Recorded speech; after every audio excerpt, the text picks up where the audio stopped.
यत्र तत्र जहां भी बैठ के आप लोग सब रस ले रहे हो कथा का, ये सब उत्साह देख करके मन बड़ा प्रसन्न होता है। बंधुओं, भगवत प्राप्ति में आपने तप कितना किया, जप कितना किया, नियम कितने किए, अनुष्ठान कितने किए, व्रत कितने किए, ये आवश्यक है, पर उससे भी कई गुना ज्यादा आवश्यक है कि वो कितने उत्साह के साथ किया। अब एकादशी व्रत तो करते हैं, पर उसमें यही भाव लगा रहता है कि द्वादशी कब आवे तो हम रोटी खावें। ऐसी एकादशी कोई काम की नहीं। गिरिराज जी परिक्रमा शुरू तो की, लेकिन 11 किलोमीटर बाद बस यही पूछ रहे कब आएगी, कब होगा पूरी कब होगी, अब कितनी और बची भैया, नेक और बताओ कि कोई जबरदस्ती है क्या?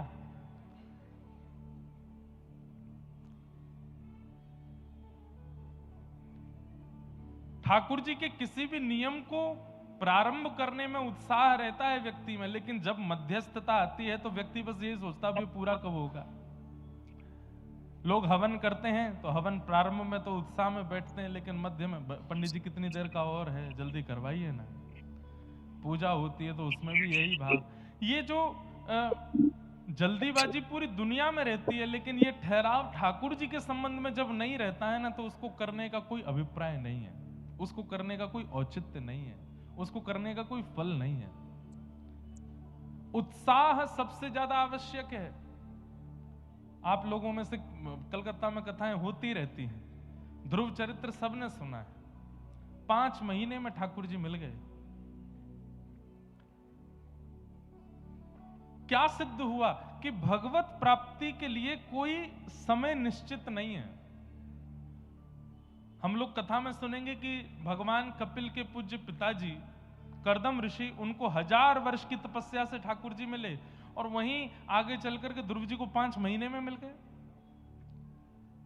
तो ठाकुर जी क्या देखते हैं कि आपका तप कितना बड़ा है, आप कितने घंटे एक आसन पर बैठते हो, कितनी देर ठाकुर जी की पूजा करते हो, ये आवश्यक नहीं है। क्योंकि कई लोगों को इसका भी सूक्ष्म अभिमान हो जाता है कि हम इतनी देर पूजा करते हैं। कई सेठों के घर जाते हैं, कई लोग मिलते हैं, तो वो सबसे पहले, महाराज जी 5 बजे उठता हूं पिछले 30 साल से, स्नान करके 5:30 बजे ठाकुर जी की सेवा में बैठता हूं, और उसके बाद 9:30 पौने 10 बजे ही चाय पीता हूं। क्यों आवश्यक है ये बताना? अगर ये इतना बड़ा तप होता तो फिर ठाकुर जी मिल गए होते, चाय पिलावे ठाकुर जी आ जाते। कि आवश्यक क्यों है? हर महीने हम गिरिराज जी की परिक्रमा करते हैं, ये बताना जरूरी क्यों है? हर महीने हम लोग जगन्नाथपुरी जाके ध्वजा जी अर्पित करते हैं, ये कहना, ये अभिमान है, ये भक्ति नहीं है, ये अभिमान है, ये अहम है। आज सुबह हमारे पूज्य राधा कृष्ण महाराज जी से चर्चा हो रही थी फोन पे। उन्होंने बहुत सुंदर एक बंगला कीर्तन सुनाया। कीर्तन नहीं, एक कवि की एक रचना है, मुझे बहुत अच्छा लगा। बंगाली तो हमसे आती नहीं है, लेकिन प्रयास करते हैं, गा दें, लेकिन उसके भाव बहुत सुंदर हैं। यहाँ के एक प्रसिद्ध जज, जो हमारे यजमान जी का नाम है चंडी प्रसाद, इसी नाम के कवि हुए बंगाल में। उनकी रचना श्री चैतन्य महाप्रभु को बहुत प्रिय लगती थी, और उन्होंने अपने एक कविता में, कविताएं तो बहुत नहीं होंगी उनकी, लेकिन एक कविता में उन्होंने इतना सुंदर भक्ति का स्वरूप क्या होना चाहिए इसका वर्णन किया। किछु दिन मोने मोने, किछु दिन मोने मोने, किछु दिन मोने मोने, घोरेर कोने श्यामेर प्रीति राव गोपे। किछु दिन मोने मोने, किछु दिन मोने मोने।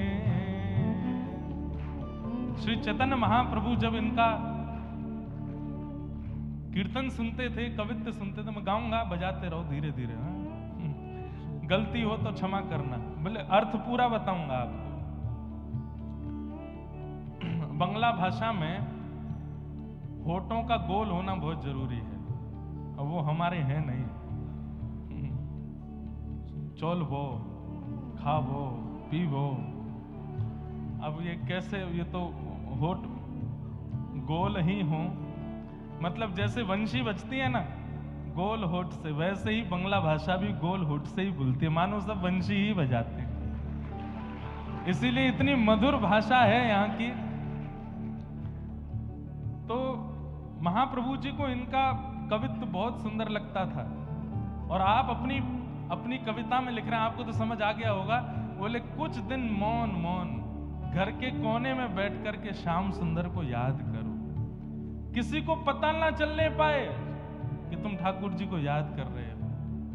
हमारी आपकी तरह प्रचार नहीं करना है, मैं परिक्रमा करता हूं, मैं 5 घंटे बैठ करके भजन करता हूं, नाम करता हूं, 2 लाख नाम रोज करता हूं, ये सब नहीं करना है। क्या करना है? किछु दिन मोने मोने, किछु दिन मोने मोने, किछु दिन मोने मोने घोरेर कोने श्यामेर प्रीत।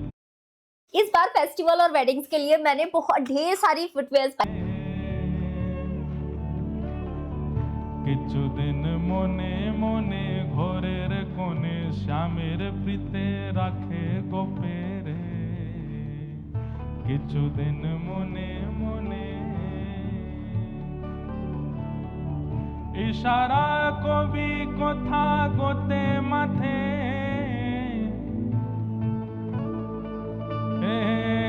देखी से जेनो केनु ना जाने केनु ना शोने केनु ना बोझे, किछु दिन मोने मोने, किछु दिन मोने मोने।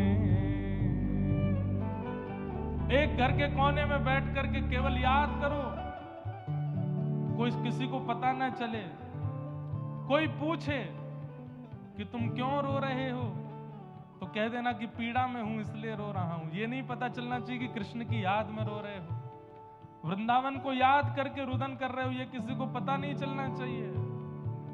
ये भक्ति का एक ऐसा स्वरूप है कि जितना गोपनीय रखा जाएगा उतना बढ़ेगा, जितना इसको गुप्त रखा जाएगा उतना प्रीति बढ़ेगी ठाकुर जी से।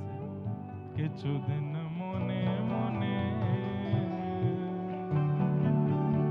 किछु दिन मोने मोने, किछु दिन मोने मोने,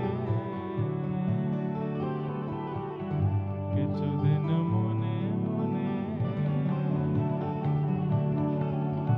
चंडी प्रसाद जी अपने, अब मैं पूरा गाऊंगा तो उल्टा सीधा गवेगा, अर्थ बता देता हूं, अर्थ कितना सुंदर है। वो कहते हैं कि जब रो रो करके तुम्हारे वस्त्र गीले होने लग जाएं और तभी कोई तुम्हारी ओर देखे और वो देख करके पूछे कि तुम्हारे वस्त्र गीले कैसे हो गए, तो कह देना मैं फिसल गया था, गंगा जी में गिर गया था इसलिए वस्त्र। ये पता मत लगने देना कि तुम रोए थे इसलिए वस्त्र गीले हुए। इसको मौन रखो, भक्ति को छुपा के रखो। कोई तुमसे पूछे कि तुम कहां जा रहे हो, तुम तो जा तो वृंदावन रहे थे, लेकिन जब निकलो कोई पूछे कहां जा रहे हो तो बोल देना कि मैं काम से कुछ खाने पीने जा रहा हूं, दक्षिण की ओर जा रहा हूं। उत्तर मत बताना, स्थान का नाम मत बताना, इसको गोपनीय रखना। कृष्ण को किसी को पता ना चले कि तुम कृष्ण विरह में हो, तुम कृष्ण प्रेम में हो, कृष्ण प्रीति में हो। भक्ति को मौन रखो, भक्ति को छुपा के रखो। और फिर अंत में उन्होंने एक बात कही है, उत्तर जावी सत्तार होवी। अब मैं बोल रहा हूं उल्टा सीधा हो तो अब ठीक कर लेना। उत्तर जावी सत्तार होवी, नीलीवी आंबी जाई देखिने,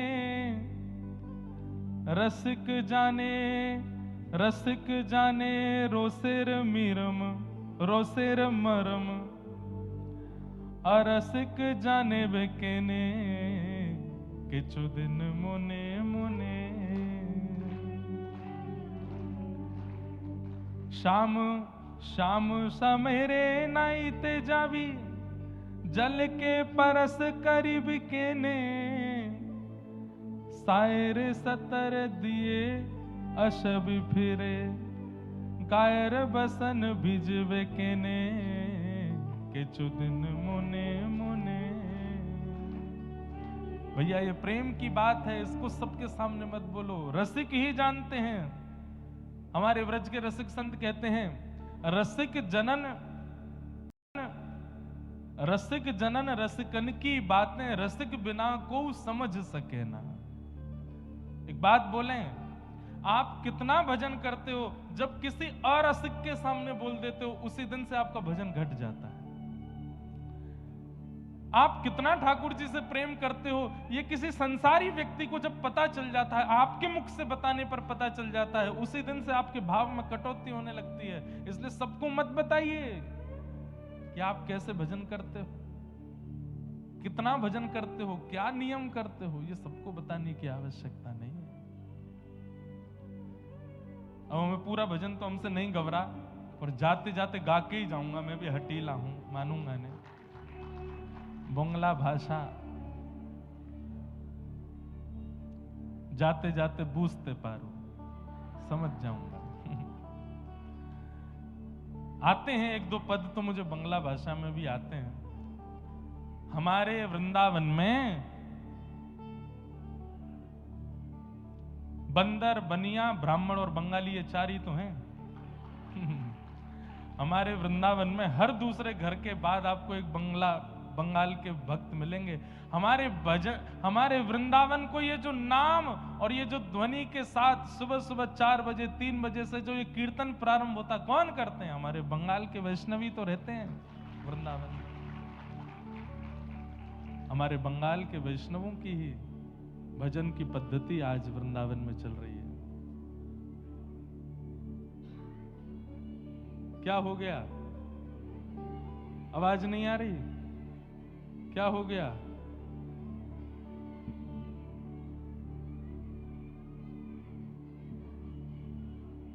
कोई रो रहा है? क्या है भैया? वहां देखो क्या है।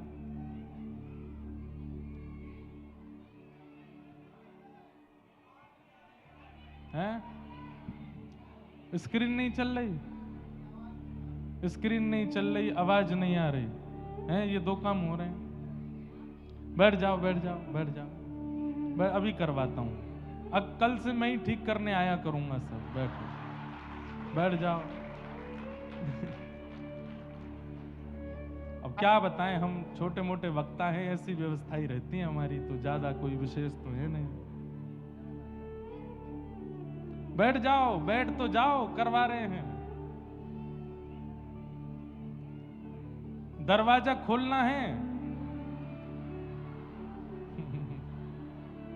भैया, खोल दो दरवाजा, खोल दो, आने दो श्रोताओं को,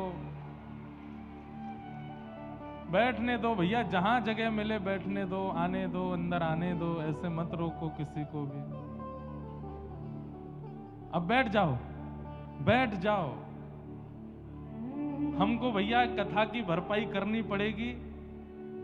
हमने अपने सब भक्ति पथिक जो सेवादार हैं, बेचारे जैसे भी हैं, सबसे बात की है। कलकत्ता के कुछ वैष्णवों से भी बात की है। बहुत सारे वैष्णव कथा से वंचित हो गए। हम इसकी भरपाई इसी साल दोबारा कलकत्ता आके कर देंगे। और अब कथा का समय तो 29 तक हमारे पास खाली नहीं है, लगातार कथाएं हैं, पर एक वैष्णव हैं, उनसे हमने प्रार्थना की है कि आपकी कथा हम बाद में कर देंगे, हमें ये समय खाली दें तो हम कलकत्ता दोबारा जाकर के जितने वैष्णवों को कथा का रस नहीं मिल पाया फिर से करें, और बोनस के साथ करेंगे। बोनस के साथ ये होगा कि हम साल भर में एक ही बार ठाकुर जी का ऐसा करते हैं कि कथा भी और उत्सव भी, पर एक बार कलकत्ता में भी ऐसे ही करेंगे। और अभी जितने गिले शिकवे हैं सब हमारे क्षमा कर देना भैया। आप लोगों में से कई लोगों के बहुत संदेश भी आए, बहुत लोग बैठ नहीं पाए। हमें नहीं पता था कि यहाँ के इतने सारे वैष्णव यहाँ इकट्ठे होंगे। आप सब लोग बिल्कुल निश्चिंत रहिए और इस साल को अंत पूरा नहीं होने देंगे। दिसंबर से पहले पहले दोबारा आएंगे कलकत्ता और फिर से आप सबके मध्य। इसके लिए एक व्यक्ति हैं, उनकी 2 साल की कथा है, उनको थोड़ा बलिदान तो करना पड़ेगा, पर आप सबको जो सुख मिलना चाहिए वो देंगे। इस बार के लिए आप थोड़ा सा एडजस्टमेंट कर लीजिए। जो वैष्णव भार हैं उनको बैठवा दो भैया, और हम इसका जो भी भरपाई है वो जल्दी कर देंगे। लाल जी का उत्सव कथा एक साथ करेंगे, खूब सुंदर आनंद होगा। के चो दिन मोने मोने, मैं मानूंगा नहीं, इसको गा के ही जाऊंगा पूरा, चाहे मुझे अंतिम दिन तक आना पड़े। लेकिन हमारे बंगाल में बंधुओं ऐसे ऐसे भक्त हुए, अगर मैं केवल वही करेंगे जो कथा यहाँ दोबारा करेंगे नवंबर दिसंबर जब भी समय मिलेगा, तो बंगाल के जितने भक्त हैं चैतन्य महाप्रभु के चरित्र के साथ उन सबके चरित्रों को कहते हुए यहाँ बंगाल के भक्तों का चरित्र, आपको भी तो पता चले कि आप किस भूमि पर रहते हो। श्री रघुनाथ दास गोस्वामी, हमारे श्री नामाचार्य हरिदास ठाकुर, रूप सनातन गोस्वामी, मधु पंडित गोस्वामी, श्री गौरांग महाप्रभु, श्री निताई महाप्रभु, कैसे कैसे आचार्य हुए हैं इस बंगाल की भूमि में, जिनकी कृपा से आज पूरा विश्व हरि नाम संकीर्तन और ठाकुर जी की सेवा में प्रवृत्त हो रहा है। तो उसी भाव को लेकर के सबके बीच में रहेंगे, करेंगे कथा का क्रम। अभी आप सब लोग जहां कहीं भी हैं वहां बैठ जाइए प्रेम से। कथा क्रम में हम लोग प्रवेश करते हैं। कल ठाकुर जी का मधुर जन्मोत्सव होने वाला है और कल भीड़ भी दुगनी तिगनी होगी। क्या करेंगे, कैसे करेंगे? कलकत्ता में इतना आनंद आप सब वैष्णव जन कर रहे हैं, देख के बहुत सुख मिल रहा है। तो कल हम लोग श्रवण कर रहे थे कि वेदव्यास जी महाराज ने श्रीमद् भागवत की रचना मानव कल्याण के लिए की।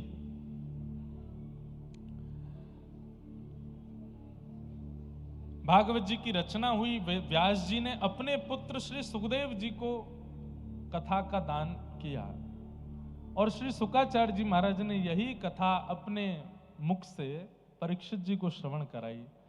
परीक्षित जी कौन है? इस संदर्भ में महाभारत का प्रसंग सुनाया गया। बहुत सावधानी से सब लोग बैठिए और कथा श्रवण करो।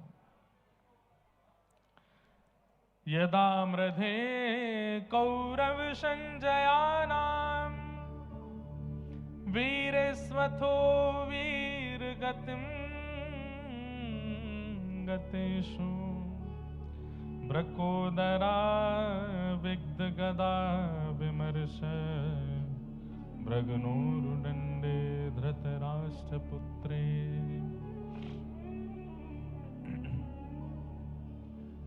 महाभारत का युद्ध अपने अंतिम पड़ाव पर चल रहा था और तभी भीम की गदा के प्रहार के कारण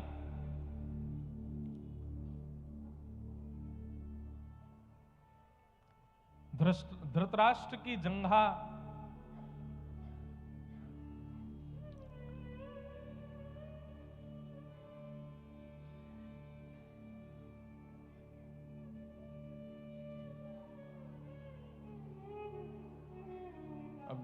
ये हल्ला बाहर से न कम हो जाए, इसका प्रयास जरूर कर लीजिए। मोने मोनेर गा रहे हैं और हल्लेर हल्लेर हो रहा है।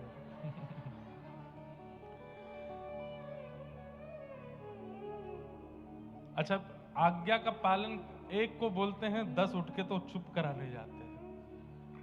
तो हम क्या बता रहे थे? हाँ, महाभारत का युद्ध अपने अंतिम पड़ाव पर चल रहा था और यहां भीम ने अपनी गदा का प्रहार किया, दुर्योधन की जंघा टूट गई। महाभारत का युद्ध पांडव जीत गए। कौरवों के दुर्योधन को बदले की इच्छा होने लगी और उसने तुरंत गुरुपुत्र अश्वत्थामा को आज्ञा की है कि तुम जाओ और सोते हुए पांडवों को मार दो। बंधुओं, एक बात बोलें आपको, वैष्णव का स्वभाव नहीं होता रिवेंज लेना। ये बदले की इच्छा जो हमारे चित्त में प्रकट होती है, ये एक वैष्णव स्वभाव नहीं है। हाँ, किसी ने हमारे साथ कुछ अनुचित किया, किसी ने हमारे साथ कुछ गलत किया, तो हम वैष्णव हैं तो वैष्णव इतनी प्रार्थना करता है कि ठाकुर जी जो अनुकूल हो, जो अच्छा हो, वो आप देख लीजिएगा, मुझे इससे कुछ नहीं कहना है। वैष्णव के चित्त में भजन के प्रभाव से दया का संचार ज्यादा हो जाता है और इसलिए वो कई बार अनुचित कृत्य करने वाले से भी कभी बदले की इच्छा नहीं रखता। वो ठाकुर जी पर छोड़ता है, नाथ आप देख लीजिएगा, जो इसके लिए उचित हो, दंड देना ना देना ये आपकी इच्छा है, मुझे इससे बदला नहीं लेना है। कई लोग इस बात को कह देंगे कि महाराज जी तो क्या हम भीगी बिल्ली बन के बैठे रहें, हम कुछ ना कहें, हमारे साथ कोई ऐसा कर दे, अन्याय कर दे, दुराचार कर दे, दूषित कृत्य करे, तो हम क्या ऐसे ही बैठे रहें?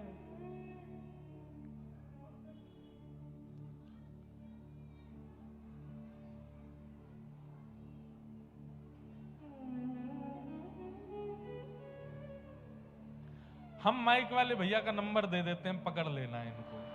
अब मैं क्या करूं? हम कह तो रहे हैं भैया, अब हमारे हाथ में माइक या कुछ और की व्यवस्था तो नहीं है। बैठ जाओ, बैठ तो जाओ, क्या हो गया है? गेट खुलवाना है, खुल गया गेट, माइक भी चल गया। हम आंख बंद करके कथा कहें तो ही हो पाएगी, यहाँ तो नहीं दिखते रहेंगे तो सबके कैसे भावना पूरी करें। एक बार भैया कोई हो मंच के, एक बार राउंड मार के आओ, पीछे तक देख के आओ, क्या दिक्कत है सबको। एक आ रहे हैं चश्मा वाले भैया, इनके कुर्ता पकड़ लेना। हमको थोड़ी देर कथा सुनाने तो भैया ने थोड़ा शांति रखो। हाँ, क्या बता रहा था मैं? तो वैष्णव के चित्त में बदले की इच्छा नहीं होती। आहा, कितना सुंदर चरित्र याद आया। नाम भी 2 दिन से याद आ रहा है, नामाचार्य श्री हरिदास ठाकुर इसी बंगाल की भूमि में हुए। जन्म से मुस्लिम थे, लेकिन भगवत कृपा उनके ऊपर हो गई, उनको उपाधि दी गई। जैसे लोगों के आगे परम पूजनीय श्री श्री लगाया जाता, ऐसे गौड़िया वैष्णव संप्रदाय में हरिदास ठाकुर को नामाचार्य कहते हैं। 3 लाख नाम रोज करते थे। तो जब मुस्लिम राजा को पता चला कि ये हमारे कुल खानदान का होते हुए भगवान का भजन करता है, हिंदुओं के देवता को गाता है, समझाया बुझाया, नहीं माने तो फिर कहा कि इसको मृत्यु दंड दो। तब किसी सेनापति ने कहा कि बोले मृत्यु दंड तो बहुत सरल होगा, इसको फांसी पे लटका देंगे, इसको क्या 2-4 मिनट दर्द होगा। इसने जो गलत काम किया है हिंदुओं के देवताओं का नाम लेकर के, इसको तो कोई कड़ा दंड मिलना चाहिए। बोले क्या दंड दें? बोले हाथ बांधो, पैर बांधो, बाजार में लेकर के निकलो और इस पर कोड़े बरसाओ। कोड़े में भी कील होनी चाहिए बड़ी बड़ी, वो कील जब इसके कोड़े पड़े और कोड़ा जब हटाया जाए तो पूरे शरीर को छीलते हुए निकले। राजा बोले उससे क्या होगा? बोले बाजार में जब बच्चा बच्चा इसको देखेगा, लोग इसको देखेंगे तो कल को कोई भी, अरे मुस्लिम तो क्या, दूसरी जाति के क्या, हिंदू भी अपने देवता का नाम लेने में घबराएंगे जब देखेंगे कि ये दंड मिल रहा है। तो राजा ने कहा यही ठीक है। मैंने एक दिन बताया था, हरिदास ठाकुर पर जब कोड़े मारे जाते थे तो रक्त की बूंद नहीं निकलती थी, पिचकारियां निकलती थी शरीर से। लेकिन जब वो कोड़ा पड़ता था और उस समय जब वो दोनों भुजा उठा करके और ऊंचे स्वर में बोलते थे हरि बोल हरि बोल हरि बोल, कोड़े बरसाने वाले के चरण पकड़ लेते थे और क्रोध में नहीं, नेत्रों में भाव भरे रहते, अश्रु भरे रहते। बोले बड़ी कृपा। मैं तो चाहता था कि मैं ऊंचे स्वर में नाम गाऊं, लेकिन मैंने पूरी ताकत लगाई, इतना ऊंचा स्वर मेरा पहले कभी नहीं प्रकट हुआ जितना ऊंचा स्वर आपके कोड़े मारने से प्रकट हुआ है। और मारिए।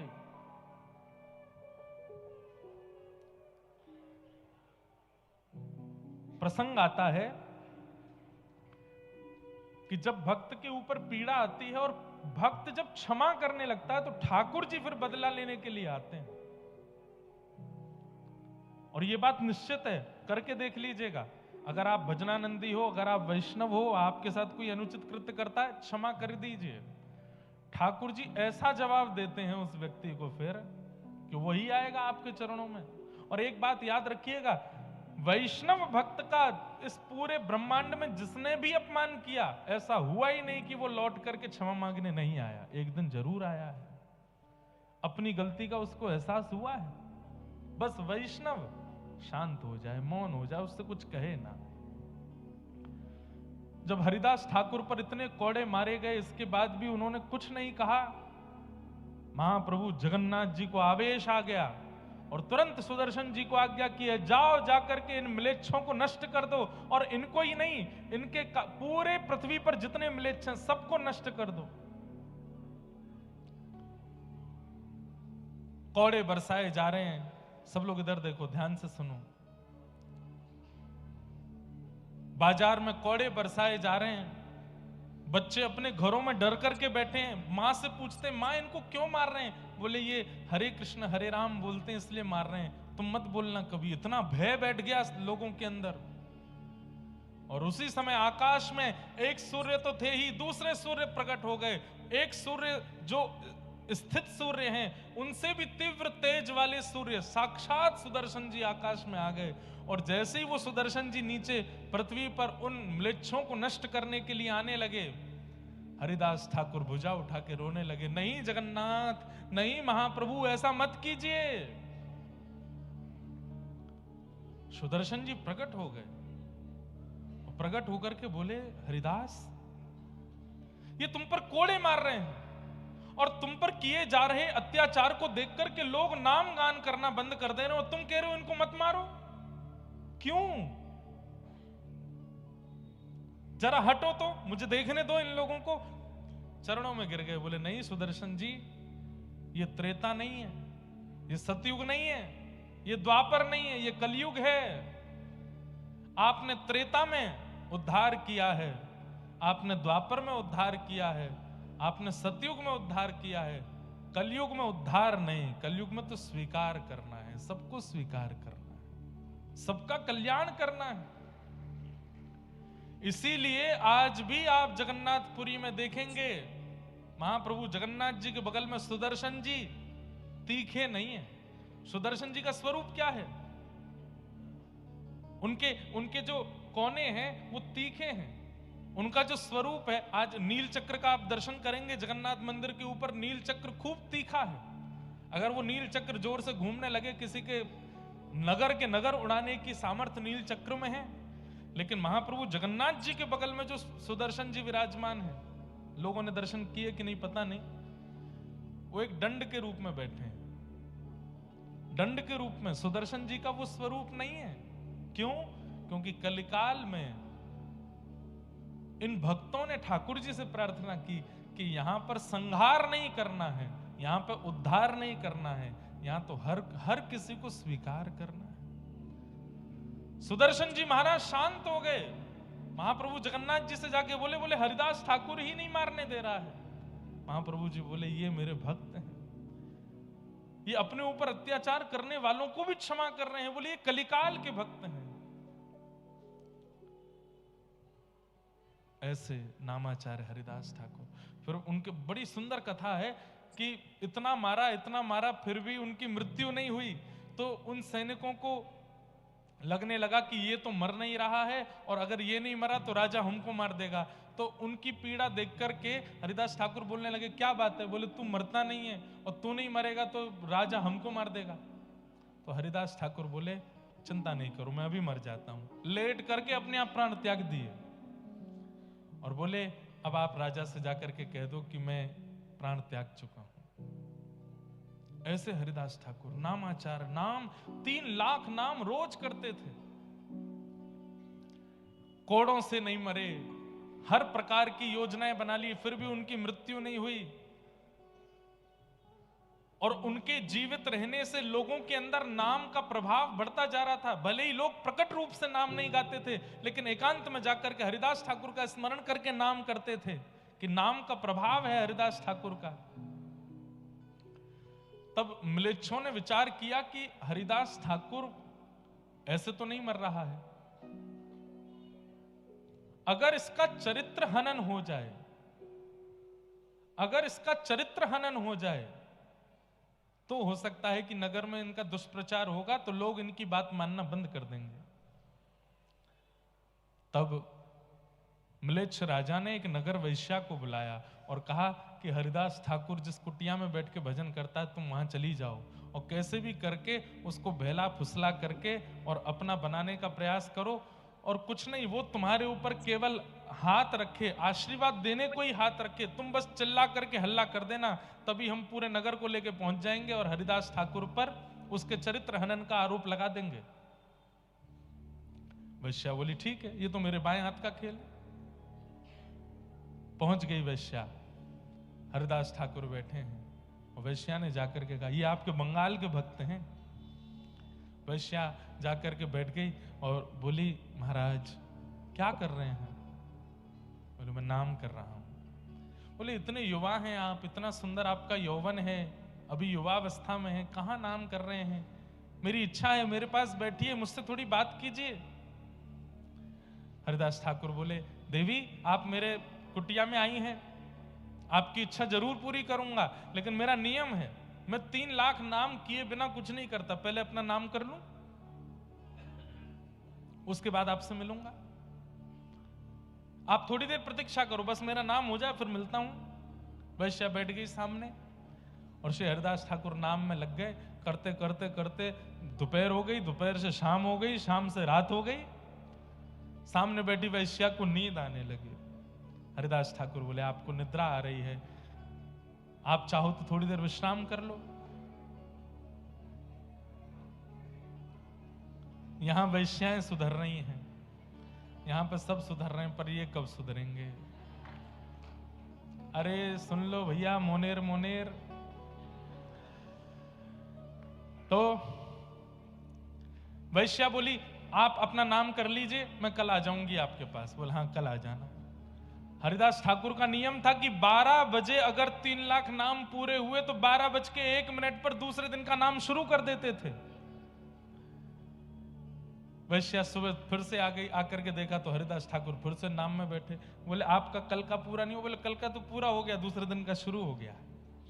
अभी देवी अब तो प्रतीक्षा कर, आप अगर थोड़ी देर पहले आती, जब नाम पूरा हुआ तभी आ जाती तो आप जो कहती मैं आपकी इच्छा पूरी करता, पर अब तो दूसरे दिन का नाम चल रहा है, अभी 3 लाख होगा तभी बात करूंगा मैं।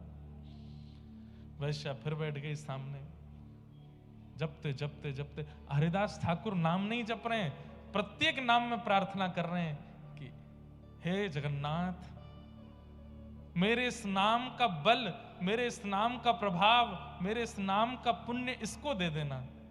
ये इतनी सुंदर है, इतना अच्छा गाती है, इतने सुंदर इसके नेत्र हैं, इतना सर्वांगीण इसका सुंदर मधुर है, अगर ये सर्वांगीण अंग से आपका नाम गाएगी तो आपको प्राप्त कर लेगी। मेरे इस नाम का प्रभाव नाथ इसके हृदय को पवित्र कर देना। दूसरा दिन भी निकल गया।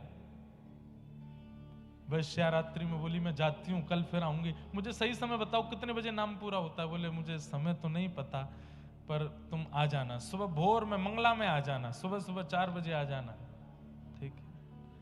अगले दिन तीसरे दिन वैश्या 4 बजे पहुंच गई। हरिदास ठाकुर तीसरे दिन का नाम प्रारंभ कर चुके थे। बोले अब तो देवी प्रारंभ हो गया, अब तो ये पूरा। तब उस वैश्या के मन में ये आया कि मेरा रूप इतना सुंदर है, मैं जिसको देख लेती हूं वो मेरे पीछे खिंचा चला आता है, और मैं 3 दिन से इनके यहां आ रही हूं, ये क्या 2 अक्षर का नाम है जिसके पीछे ये मेरी ओर नहीं देख रहे हैं? ऐसा क्या है इस नाम में जिस नाम के प्रभाव से ये मेरी ओर नहीं देख रहा? तब उसने प्रार्थना करते हुए कहा आप क्या नाम करते हैं, थोड़ा मुझे सुनाएंगे? बोले सुनोगे? हरे कृष्ण कृष्ण कृष्ण हरे हरे, हरे राम राम राम हरे हरे। जैसे ही नाम महामंत्र सुनाया, बंधुओं एक बात बताएं,